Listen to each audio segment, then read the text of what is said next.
আমি সকলোৱে জানো হাদিস পাকৰ মাজত পোৱা যায়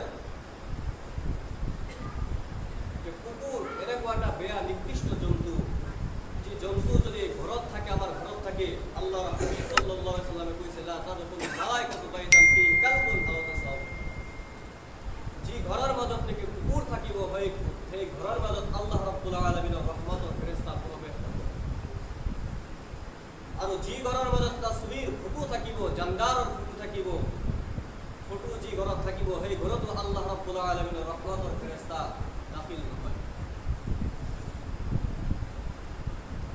আমি সকলোৱে জানো জানুৱাৰৰ মাজত কুকুৰ আৰু শুৱাৰতকৈ বত্তৰ জানুৱাৰ কোনো নাই। কিন্তু এই আয়াতৰ শেষৰ সময়ত আল্লাহ ৰাব্বুল আলামিন কৈ আছে, যিসকলে বেহতৰীন উম্মত হ'ব নোৱাৰিব, মোৰ শৰ্ত পূৰা নকৰিব, মোৰ লগত নাফৰমানি কৰিব, সেইসকল বান্দা চাৰিয়ে ভৰি থকা জানুৱাৰতকৈ আৰু বত্তৰ। ইয়াৰ দ্বাৰা বুজা যায় আমি শুৱাৰ আৰু কুকুৰত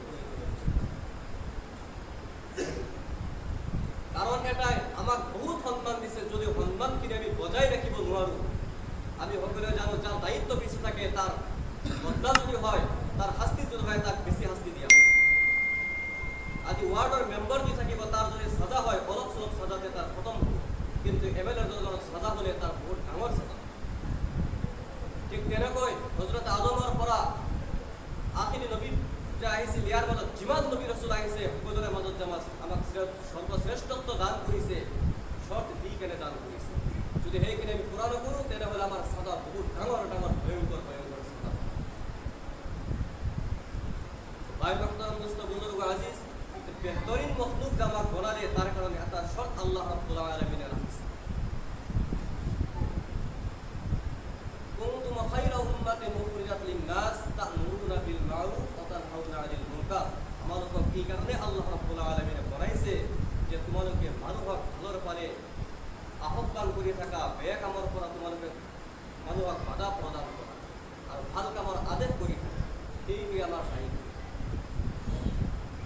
এই দায়িত্ব যদি আমি পালন কৰিব পাৰোঁ, তেনেহ'লে আমি বেহতৰীন উম্মতৰ মাজত গণ্য হ'ব পাৰিম।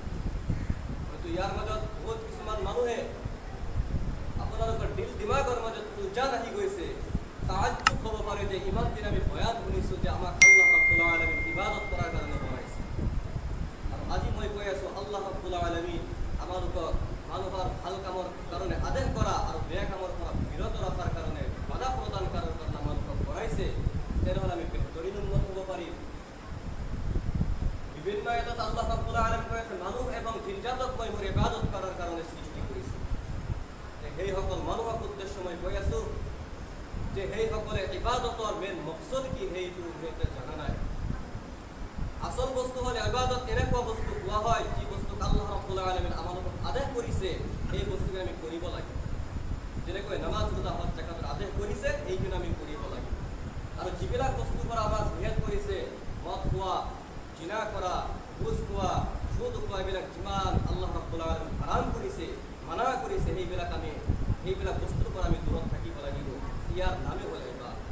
তেনেহ'লে আল্লাহৰ হুকুমে তোমালোকক ভাল মানুহক আদেশ কৰা, উপকাৰ কৰা আৰু বেয়া কামৰ পৰা বাধা প্ৰদান কৰা, এইটো আল্লাহৰে হুকুম। এইখিনি যদি আমি কৰোঁ, তেনেহ'লে এইটো ইবাদতৰ মাজত গণ্য হ'ব।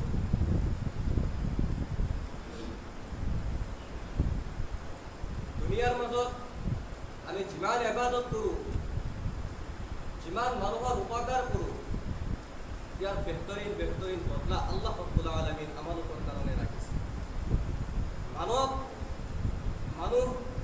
মানুহক যি সহায় কৰা হয়, মানুহৰ কাৰণে কল্যাণৰ কাৰণে যি কাম কৰা হয়, হাদিস পাকৰ মাজত নবী মুহাম্মদ ৰাসূলুল্লাহ সাল্লাল্লাহু আলাইহি ওয়াসাল্লামে কৈছে যে তোমালোকে জমিনৱালাৰ ওপৰত, অৰ্থাৎ মানুহৰ ওপৰত, মখলুকৰ ওপৰত তোমালোকে ৰহম কৰা, খুদ আল্লাহ ৰাব্বুল আলামিন তোমালোকৰ ওপৰত ৰহম কৰে।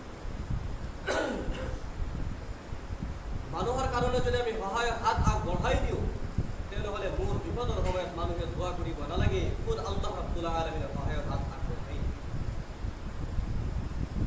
মই মানুহৰ মুসিবতৰ সময়ত যদি আগুৱাই যাওঁ, মোৰ মুসিবতৰ সময়ত মানুহ আগুৱাই আহিব নালাগে, মহান আল্লাহ ৰাব্বুল আলামিন আগুৱাই আহিব আৰু মানুহক আগুৱাই পঠাই দিব।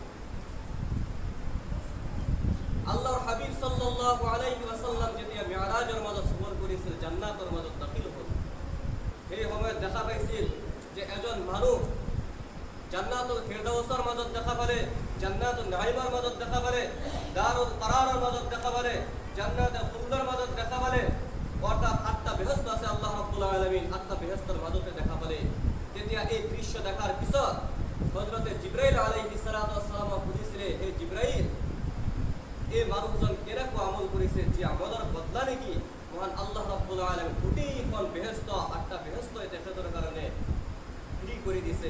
মই য'তে যাই আছো, প্ৰৱেশ কৰি আছো, মই এই বান্দাক মই দেখি আছো। কি আমল কৰিছে তুমি মোক কৈ দিয়া, মোৰ উম্মতৰ মাজত যাই মই এই কথা বহনা কৰিম, মোৰ উম্মতৰ যাতে সেই আমলবিলাক কৰে আৰু মোৰ উম্মতৰ কাৰণে যাতে 8টা জান্নাতৰ দৰজা খুলি যায়।